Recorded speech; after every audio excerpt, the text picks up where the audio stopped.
I want to ask a simple question. What is a spoiler?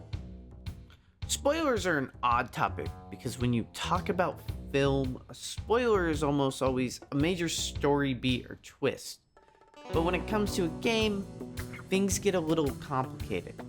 We can look at the definition, but that tells us that if I give you an important plot detail that changes a first-time viewer's surprise or suspense, we have given a spoiler. Spoilers in games are a bit different because that experience starts right here. See, when you go to start a game, you are officially at the level a spoiler can occur. And to make this clear, I'm going to give a minor spoiler warning going forward for 2 games, since everything else I talk about is spoiler free, which are Call of Duty World at War, and as strange as it is to say this, I promise you it'll make sense later in the video, Minecraft. Everything else I talk about is findable information from the game's own advertising. I've been wanting to talk about this topic for a bit for 2 main reasons. One, I really want to talk about the Outer Wilds, but anything beyond the sentence, it's a game and I love it and it has passion, and just describing how emotionally I feel about it, I feel like is a spoiler.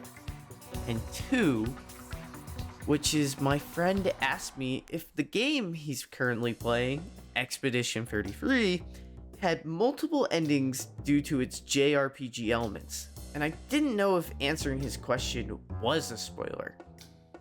I don't expect that to be an easy question for most people to answer either, because knowing if there are multiple endings truly impacts how one may play or make decisions. If the answer is yes, he may rethink every single thing he does and stop enjoying the story to guarantee he gets a perfect ending, but if the answer is no, he may not enjoy the choices anymore because he knows that all options lead to the same ending.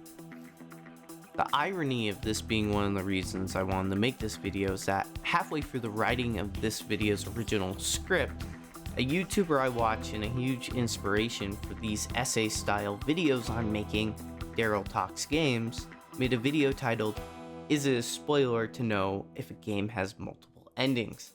I highly recommend this video as it goes well into the concept of what I'm going to talk about, and he spoke about very similar games that I will touch on as well. Upon watching this video, I originally planned to scrap this entire one, since he pretty much hit every point I wanted to. But as I went to hit Control A followed by delete, I hesitated on what I still felt was a good topic that I know I just needed to find my own angle on. See, his final answer on the topic was that it depends. But the more I thought about this question, the more I believed it didn't. And so down the rabbit hole I went.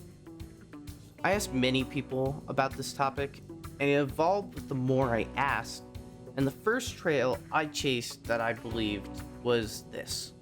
I think the concept of any knowledge of anything in a game can be a spoiler. Let me explain.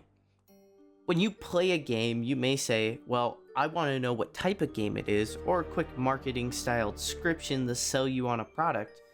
But when you really think about it, is that knowledge going to change how you view or play the game? If I tell you to play Hades, and you don't know Zagreus is going to die many times, you may be extremely cautious and shocked when you respawn for the first time and learn that you're playing a roguelite. If you don't like roguelites normally, you may now change your mind since you didn't know what type of game you had started, and now if you dipped your toes in, that distaste may no longer exist. A person who doesn't normally like a style is not going to go out of their way to play a game unless they don't know or some heavy convincing occurs. The closest example of this is why I love the horror genre. The year is 2008, and Call of Duty World at War has just been released. I remember excitedly waiting to play this new game after all the fun I had playing Modern Warfare and Call of Duty 3, so I went in with a big smile on my face. There was one genre at this time I didn't enjoy, and that was horror.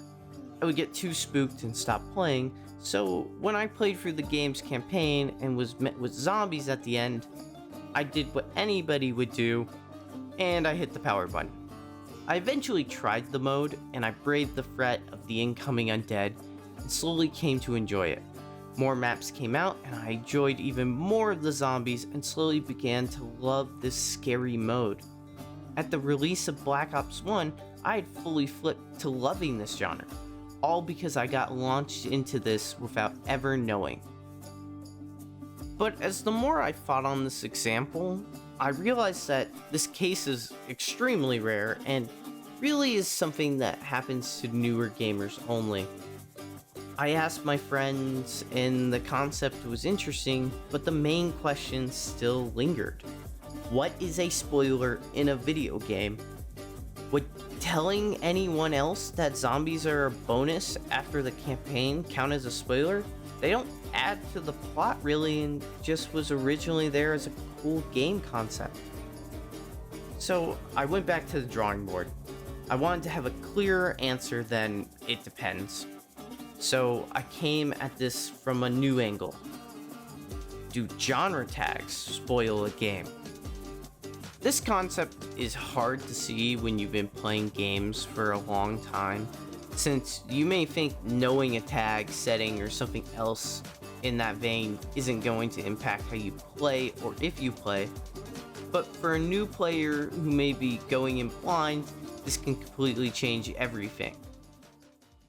Doki Doki Literature Club has the tag psychological horror, which is immediately odd and a red flag for a bright and colorful visual novel.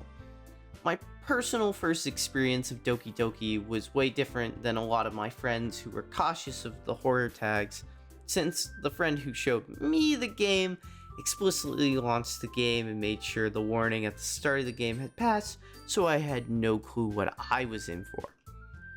But as I considered this, a problem presented itself to my perspective. By the narrative I had made, game marketing had fallen into this category of being a spoiler because that's how you present a game to new players. And that didn't make any sense since you must be able to sell your game without spoilers. And I thought more and more on this, and then my friend poked a hole in my most major point. Knowing Doki Doki Literature Club is a horror game actually isn't a spoiler at all. See, I was so focused on the concept of everything being a game, I failed to see things from a broader perspective. I needed to look at games the same way I look at movies. Knowing a game like Doki Doki is a horror game seems like a spoiler, since the illusion of a cutesy game is gone at the start. But what I didn't consider is suspense. Knowing a movie is a horror movie going in means instead of being shocked by the moment of horror, you instead sit awaiting the moment everything gets flipped on its head and the facade is over. So when Doki Doki begins to have everything change, it never really is a spoiler, since you only knew it would happen, not how it would happen. Another dead end. I went another time to scrap the script, but there was still something here, something I'd overlooked, something more. I kept digging and asking friends about what they thought a spoiler in a game was. The answer everyone kept circling around was this: a spoiler in a video game is information that ruins the player experience with the story or ruins the game's ability to subvert expectations. When I started this video, I thought this would be easy to define, since most games fell into the category of having a story, having plot points you can't really talk about without ruining the story, that be it the twist, the final boss, or a big reveal. But what about everything else? Mulling over this, I realized there was another genre I can go after: puzzle games. Knowing mechanics of a puzzle game in advance may ruin the player experience. Antichamber, a game near and dear to my heart, doesn't have any overarching story, but it does have an interesting mechanic. Without getting into spoilers, the game very quickly teaches the player that perspective is everything, with each solution compounding onto the last till every puzzle layers together into one last hurrah. This feeling of not wanting to talk about the mechanics is the same reason every essay writer won't touch the Outer Wilds without a spoiler warning, since the game is all about the first experience. So where does that leave us? Story games have spoilers that come from major story beats, like most pieces of media or literature, and puzzle games are spoiled by going into details about mechanics and solutions. That's a decent answer, and I think this is as close as we're getting. There's your definition for spoilers in games. Problem solved, no need to continue forward. So, why is there another 5 minutes left on this video? Well, when I got to this conclusion, one of the people I asked to define a spoiler challenged me with a single question. Can you spoil a game with no plot? And more specifically, can you give a spoiler for Minecraft? At first, this question seemed simple. I said yes, stating if I tell a new player every mechanic in the game, they won't experience the game with a fresh set of eyes, and thus the experience has changed. But upon saying this, the bigger realization hit me. Knowing everything doesn't change the player's experience, since the point of Minecraft is that you, the player, create the unique experience. Just like with Doki Doki, knowledge of what's to come isn't always a spoiler. I thought about this for Minecraft, and then realized that there are a lot of games that fall into this potentially unspoilable category. Multiplayer only games that have no story really can't be spoiled since gameplay is the only thing there is. How would I ever spoil Rocket League or a Milsim? And then it got worse. My brain thought about two more genres: RTS games and turn-based games. There's no real story for Civilization. Hearts of Iron is based around history, and you can't spoil chess.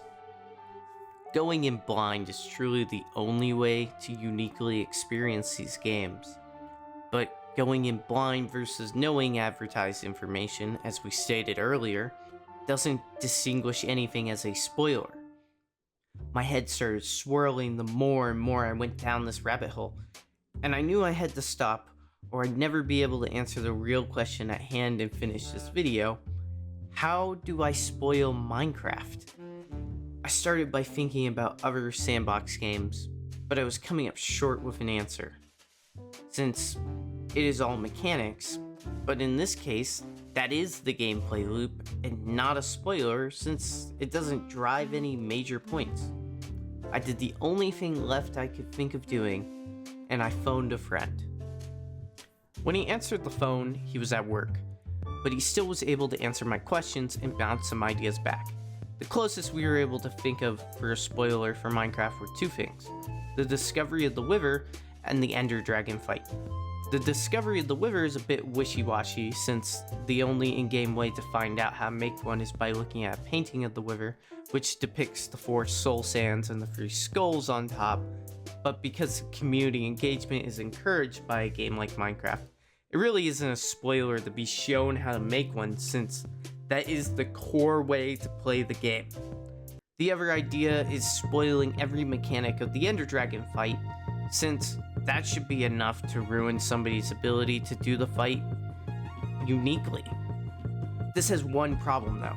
Just because you know how to do something in Minecraft, it doesn't mean you have to. I can tell you to destroy the crystals, wait for the dragon to perch, and then axe crit him, but you can counterpoint and say, I want to see if my super bow can out damage the healing, and thus meaning I didn't spoil the experience since you never had it in the end. The conclusion we came to after all this talk on the call was that it depends on the player, and I'm not just saying that because it's what we said.